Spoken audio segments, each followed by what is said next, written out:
Hey ladies, this is Breanna and I want to show you how to do crochet faux locks without having to cornrow braid. Before we get started, I'm asking all of you who are watching to please subscribe to this channel and thumbs up this video if you haven't already, because I really love showing you guys how to do these styles on yourself for free, and I want to help as many women as I possibly can. My goal is to get to 500,000 subscribers, and I know with your help, we can make it happen. Now let's slay this look.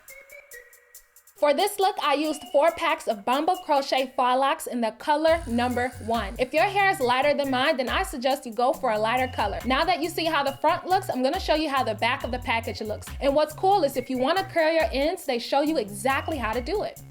Now, after removing all the locks from my pack, as you can see, the hair is extremely bouncy and springy, and that's what I love about this look. You get about 15 individual locks per pack, and the hair is extremely light and super easy to install.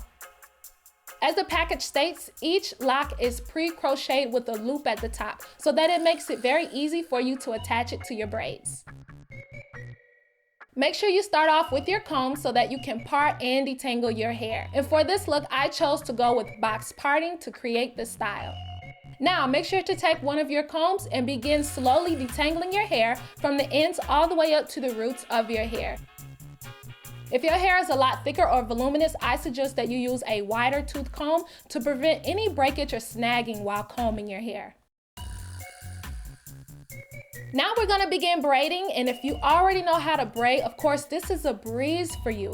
But some of you are still beginners and you may not know how to braid. So really quickly, I'm showing you that you always wanna overlap the outer braid and bring it in to become an inner braid. It's very important as well to make sure that you have 3 equal legs, meaning you don't want one leg to be thicker than the other because then it will make the braid look a little bit irregular. So continue to make the outer leg the middle leg and work your way back and forth to create an individual braid. If you want to know how to actually individually braid with weave, I suggest that you visit howtoblackhair.com because I have plenty of braiding DVDs on how to do just that. Now that the braid is finished, as you see, I did not braid to the ends because it saves time, and with this look, you don't have to braid to the bottom. When crocheting, I prefer to use a plastic beater because it's very gentle on my roots. And I found this beater at my local beauty supply store inside of a package of beads because you would use this to bead little girls' hair. So now you're gonna grab a lock and you're gonna make sure to put it in the eye of the beater. When using a plastic beater, the technique of attaching the hair is a lot different than using a latch hook. So what you wanna do is pull it through the roots, and then you want to begin removing the beater off of the hair. Now open the eye of your lock, and using your 2 fingers, you're gonna grab the end of the lock and you're gonna pull it through the opening. Now make sure to pull it tight, but not extremely tight to where it hurts, just very, very firm. And right here, I'm just showing you that in all directions, it's extremely hard to see where the lock actually starts at your roots because it blends in super easy. Now you want to take your plastic beater and you want to insert it through the middle of the lock. When you actually crochet these locks, you'll notice that the lock has a continuous center to where you can hide your braid inside of it. Now fold the end of your braid and you're going to insert it through the eye of the beater. And then once you do that, you grab the beater and pull the braid through the center.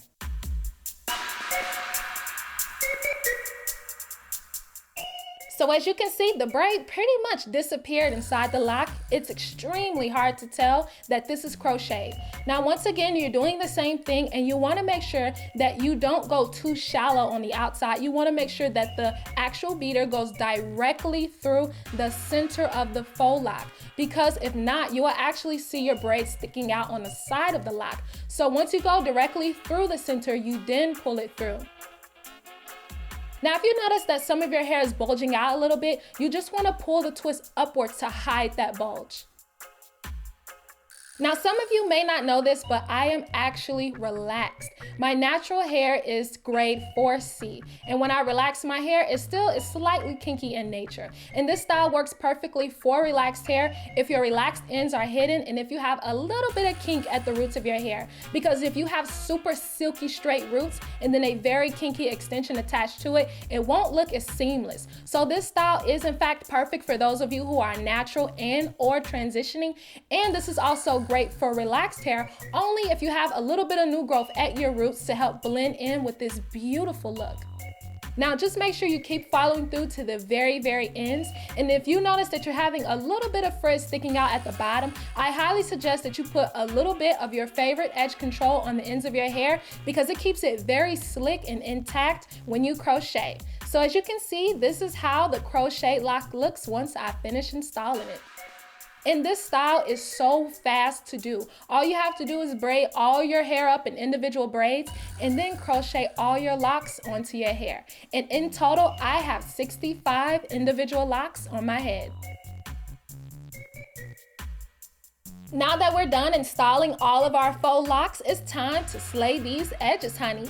So what you want to do is use your favorite edge control and a small tooth comb to do so. Now optionally, you don't have to use a comb. Matter of fact, you don't even have to use edge control if you don't want to. So this step is completely optional. Now I know some women like to use a toothbrush to mold their edges or a hairbrush, and they all give slightly different results. So use whatever tools you want to create the look you desire. So after pre-molding my small little swoops of hair you see here with edge control, I'm then gonna go in with my small tooth comb and I'm gonna further define the pattern that I wanna see with my edges. As you can see, I'm not going for those extremely sculpted edges. I just want a little bit of sculpting to blend with this look.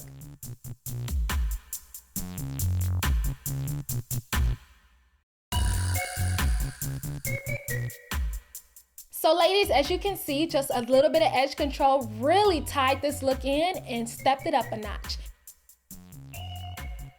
So now, of course, I'm gonna show you how to uninstall this look because I've gotten a lot of emails and comments and questions as far as how to actually remove crocheted hairstyles. And the same goes for every style. You wanna make sure that you're basically working backwards. So as you can see here, I pulled my braid out and now I'm going to unloop the faux lock so that I can remove it from the root of my braids. And as you can see, that was so simple, easy, and fast to do. Also, the cool thing about this style is that this hair is reusable. So all you gotta do is shampoo, wash, and air dry.